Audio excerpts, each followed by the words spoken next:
Assalamualaikum warahmatullahi wabarakatuh. Perkenalkan, nama saya Nurmila Hidayana dari jurusan Tadris Matematika, Fakultas Tarbiyah dan Ilmu Keguruan, Universitas Islam Negeri Imam Bonjol Padang. Pada video kali ini, saya akan menampilkan sebuah perangkat pembelajaran untuk pembelajaran matematika. Video ini saya buat ditujukan sebagai tugas ujian tengah semester pada mata kuliah Rancangan Pembelajaran Matematika dengan dosen pengampu Ibu Nita Putri Utami, MPD. Baiklah, dalam video ini saya akan membahas 5 materi. Yang pertama, membaca kalender akademik. Yang kedua, rincian minggu efektif atau RME. Yang ketiga, program tahunan atau prota. Yang keempat, program semester atau promes. Dan yang kelima, kriteria ketuntasan minimal atau KKM. Kita masuki kepada pembahasan yang pertama, yaitu tentang kalender pendidikan.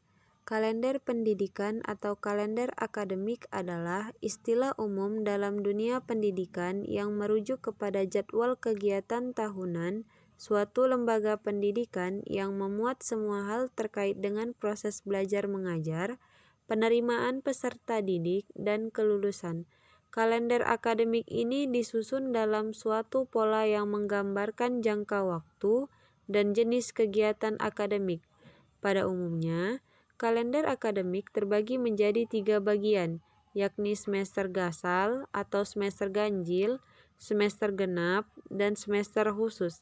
Kalender pendidikan juga berfungsi untuk mendorong efektivitas dan efisiensi proses pembelajaran di sekolah.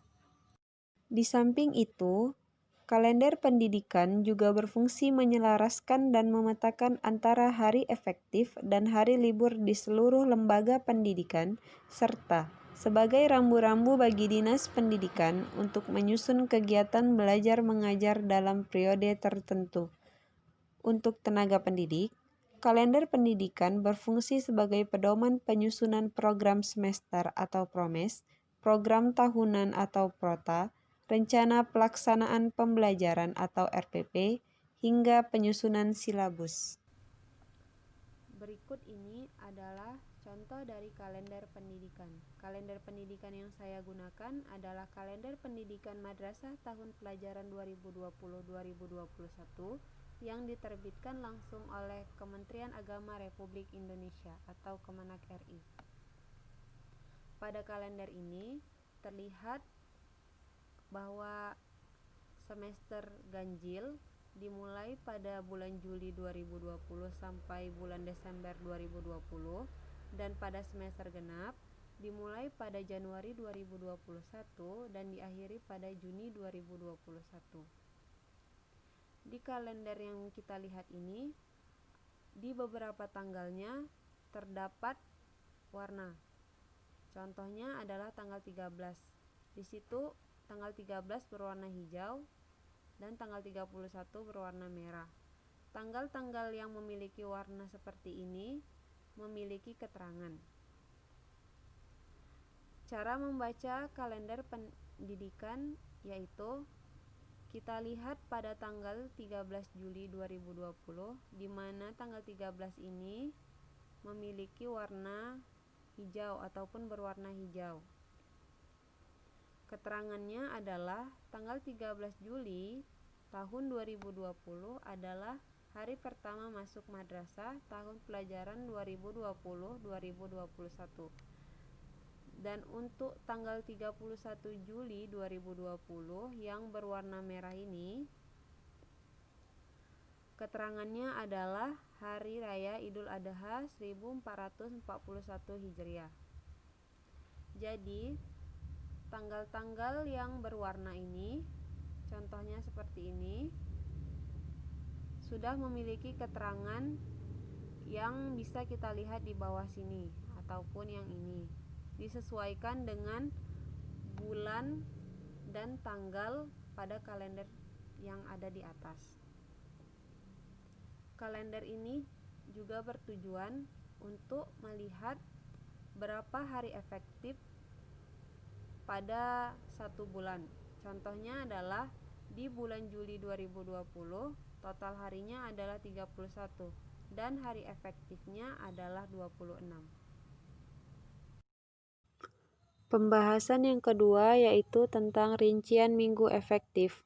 Minggu efektif belajar adalah jumlah minggu kegiatan pembelajaran untuk setiap tahun pelajaran pada setiap satuan pendidikan.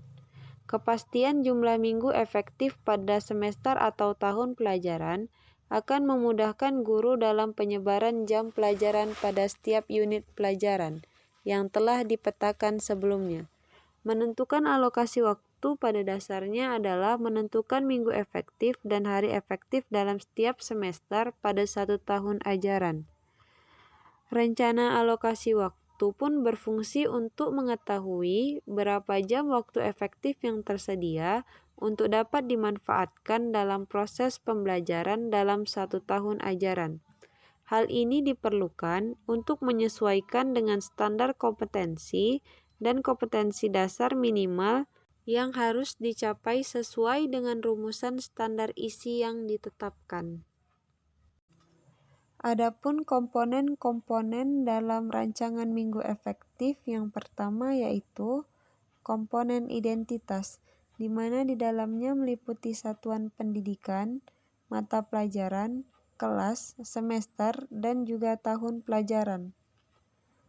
Komponen yang kedua yaitu perhitungan alokasi waktu, yang di dalamnya meliputi jumlah bulan dalam tiap semester, jumlah pekan dalam setiap bulan, jumlah pekan dalam tiap semester, jumlah pekan tidak efektif dalam tiap semester, jumlah pekan efektif dalam tiap semester, jumlah pelajaran tiap pekan, dan juga jumlah jam pelajaran efektif. Serta yang ketiga yaitu distribusi alokasi waktu. Berikut ini adalah contoh dari rincian minggu efektif.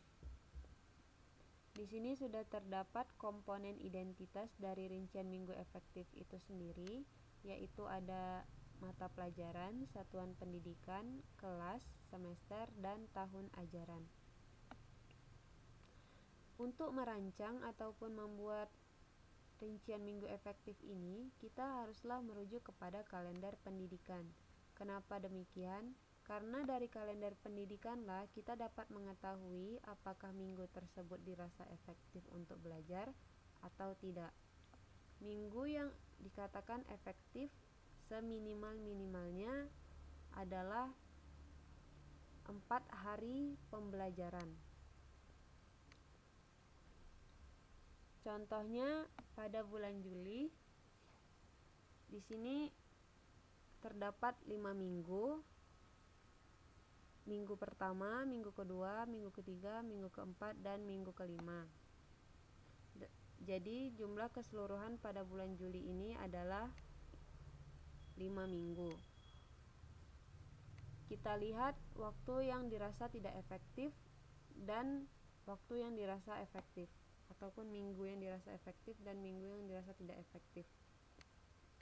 Di sini dikatakan minggu tidak efektifnya adalah 2 dan minggu efektifnya adalah 3. Jika dilihat dari kalender pendidikan sendiri, kita dapat mengetahui dari tanggal 13 yang memiliki keterangan bahwa tanggal 13 adalah hari pertama masuk madrasah. Berarti pembelajaran yang dirasa efektif dimulai dari tanggal 13 sampai tanggal 31 atau sampai akhir bulan. Berarti dari tanggal 1 sampai tanggal 12 adalah waktu yang dirasa tidak efektif untuk pembelajaran, karena tanggal 1 sampai tanggal 12 adalah hari libur untuk semester genap pada tahun ajaran 2019-2020. Dan begitu juga untuk bulan-bulan selanjutnya, kita haruslah merujuk kepada kalender pendidikan. Dari sini kita dapatkan bahwa jumlah minggu yang efektif pada semester ganjil yaitu 27 dikurang 9. Ini yang tidak efektif, menghasilkan 18. 18 minggu adalah minggu yang dirasa efektif untuk pembelajaran. Kemudian dari minggu yang sudah kita dapatkan, minggu efektif yang sudah kita dapatkan, kita dapat mengetahui jumlah jam yang efektif selama semester ganjil dengan cara minggu efektif dikali jam mata pelajaran. Di sini untuk mata pelajaran matematika wajib adalah 4 jam dalam seminggu. Berarti 18 minggu dikali 4 jam sama dengan 72 jam pelajaran untuk satu semester, yaitu semester ganjil. Pembahasan yang ketiga yaitu tentang program tahunan. Program tahunan atau PROTA adalah rencana penetapan alokasi waktu dalam 1 tahun untuk mencapai tujuan pembelajaran ataupun kompetensi inti dan kompetensi dasar yang telah ditetapkan. Penetapan alokasi waktu dibutuhkan agar seluruh kompetensi dasar dapat dicapai dan dikuasai oleh peserta didik. Penentuan alokasi waktu ini ditentukan pada jumlah jam pelajaran sesuai struktur kurikulum yang berlaku dan juga keluasan materi yang harus dikuasai peserta didik. Program tahunan merupakan program umum setiap mata pelajaran untuk setiap kelas, berisi tentang garis-garis besar yang hendak dicapai dalam 1 tahun, dan dikembangkan oleh guru mata pelajaran yang bersangkutan. Program ini perlulah dipersiapkan dan dikembangkan oleh guru sebelum tahun pelajaran dimulai. Adapun komponen-komponen program tahunan yang pertama yaitu komponen identitas. Di dalamnya terdapat mata pelajaran, kelas, dan juga tahun pelajaran. Dan komponen yang kedua yaitu format isian. Di dalamnya terdapat semester, standar kompetensi, kompetensi dasar, materi pokok, dan alokasi. Berikut ini adalah program tahunan untuk mata pelajaran matematika wajib pada kelas 11 IPA.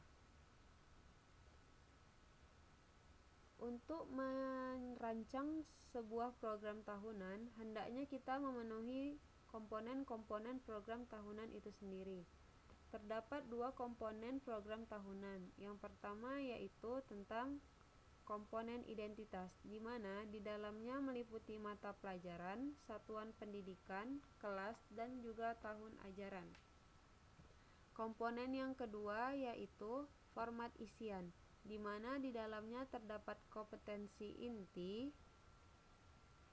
semester, materi pokok, kompetensi dasar, dan juga alokasi waktu. Untuk dapat diingat bahwa ketika kita merancang program tahunan, hendaknya kita merujuk kepada rincian minggu efektif, karena alokasi yang digunakan ketika merancang program tahunan haruslah sinkron dengan jumlah jam yang efektif yang didapatkan di dalam rincian minggu efektif. Di sini, pada semester ganjil, terdapat 5 materi pokok. Materi yang pertama yaitu tentang induksi matematika, yang kedua program linier 2 variabel, yang ketiga operasi matriks, yang keempat determinan dan inverse matriks, dan yang kelima transformasi.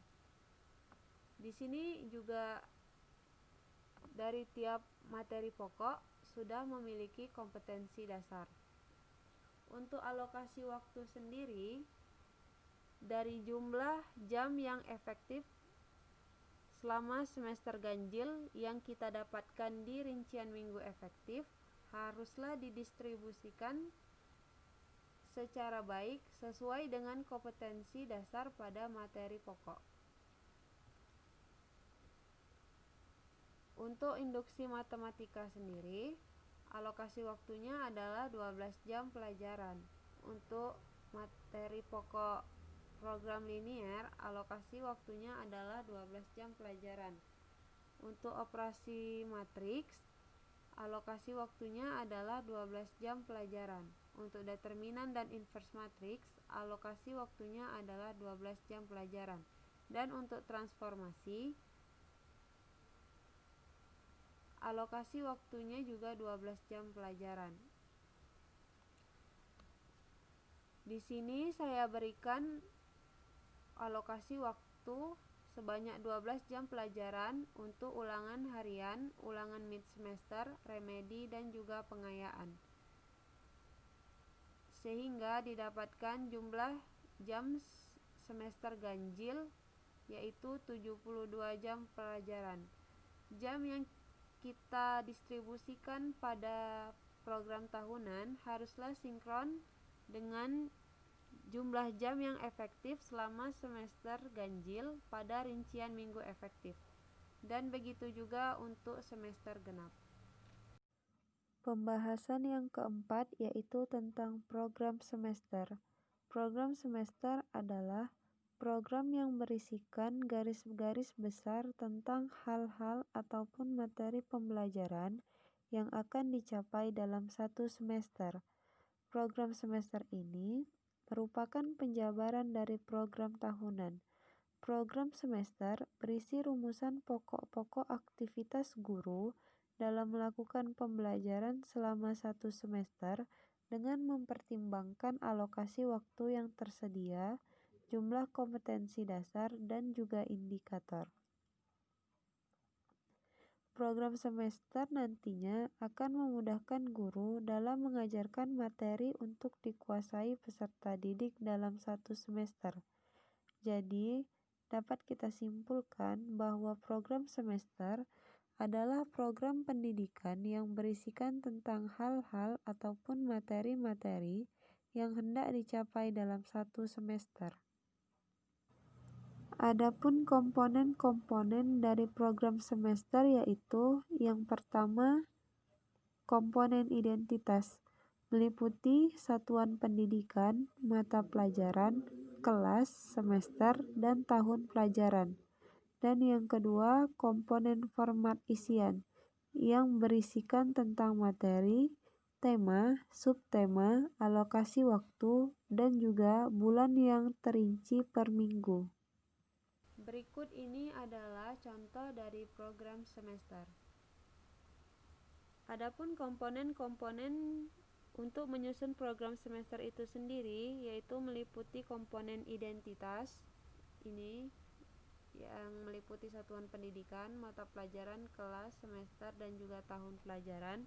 Dan yang kedua yaitu komponen format isian yang berada di dalam kotak-kotak ini.